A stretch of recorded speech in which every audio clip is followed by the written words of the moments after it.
Assalamualaikum warahmatullahi wabarakatuh dan selamat hari kepada anak-anak tahun 4. Okey anak-anak, hari ini cikgu minta kamu lihat kepada unit 9 pada muka surat 120, pengasas Kesultanan Melayu Melaka. Okey, lihat pada sinopsis.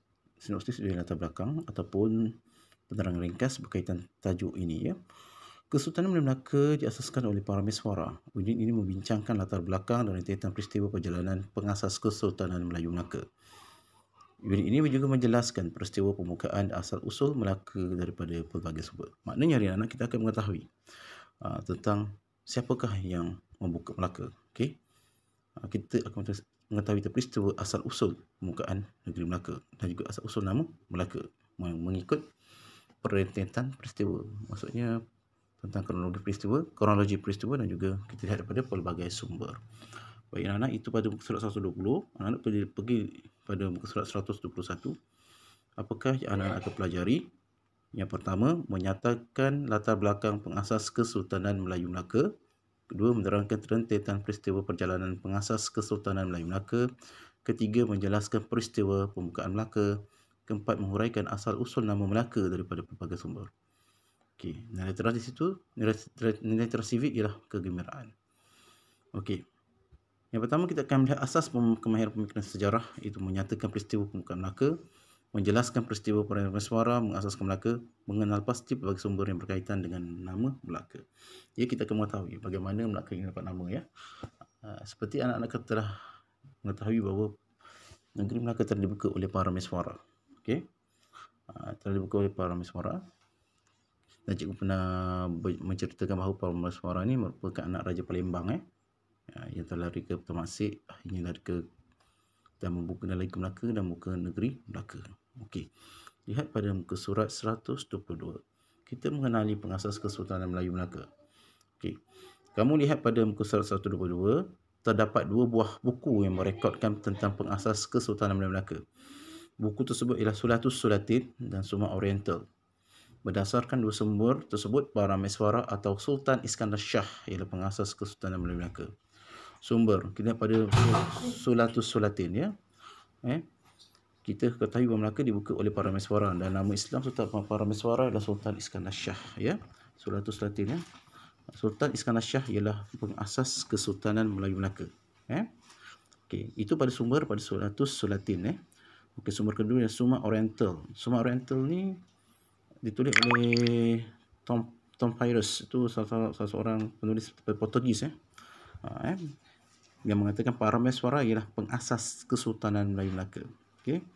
Kalau lihat di situ sumber Suma Oriental karya Tom Pires, Perjalanan dari Laut Merah ke China, dan buku Francisco Rodriguez 2014 Yogyakarta Penerbit Ombak. Okey. Ini adalah dua sumber yang menyatakan penceritaan tentang peristiwa pembukaan negeri Melaka ya. Okey, kalau anda lihat pada bawah, anak-anak lihat pada yang di bawah itu, tahukah anda Sulatus Latin yang juga dikenali sebagai sejarah Melayu yang naskah di asasnya ditulis oleh Tun Sri Lanang. Okey.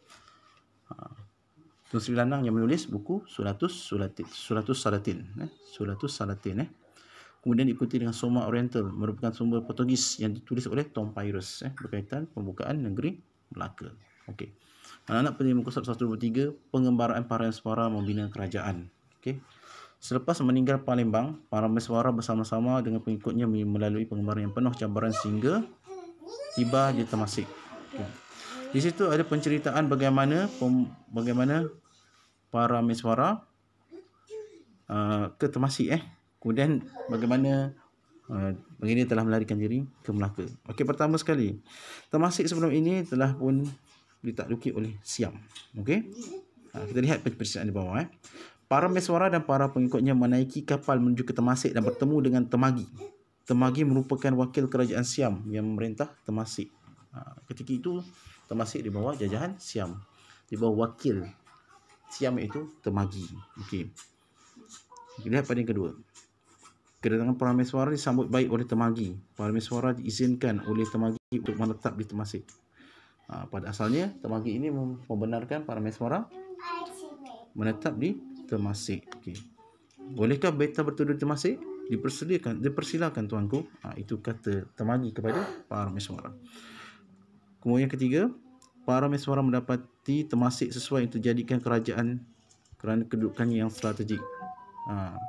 Para meswara berpendapat Temasek ini memang sesuai untuk dibina sebuah kerajaan di situ. Okey.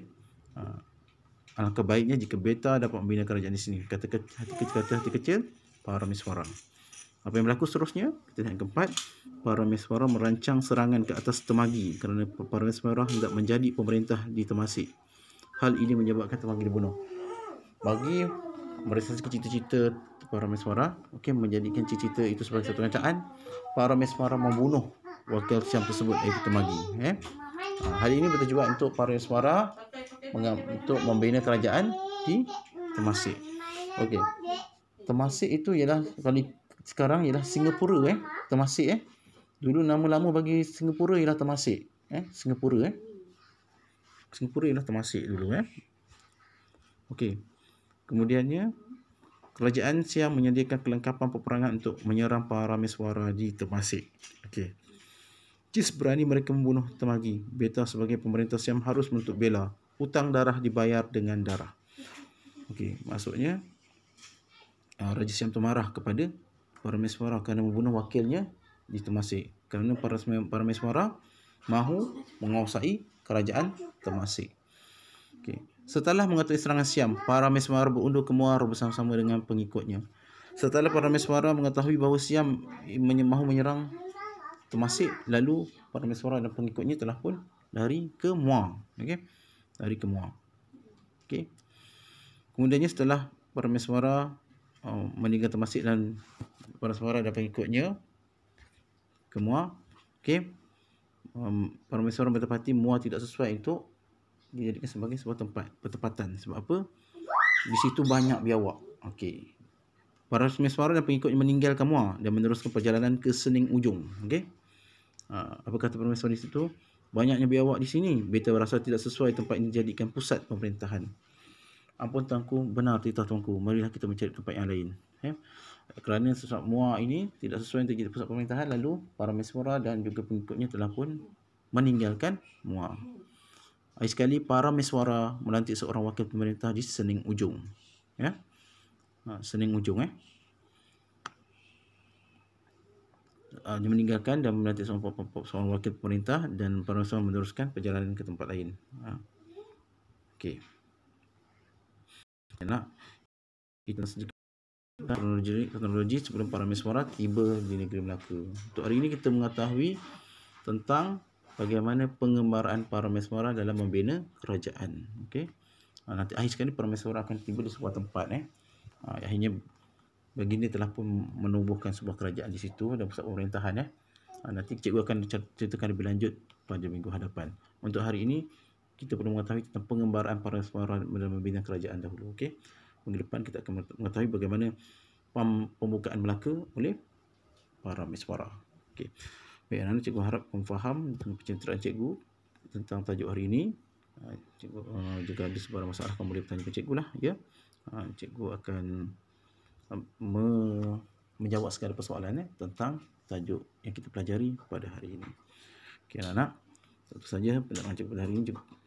Cikgu harap apa yang cikgu sampaikan kamu faham dan kamu dapat mengetahuilah tentang bagaimana pengasas Kesultanan Melaka ini dan pengembaraannya sebelum berlakunya pembukaan negeri Melaka. Itu saja anak.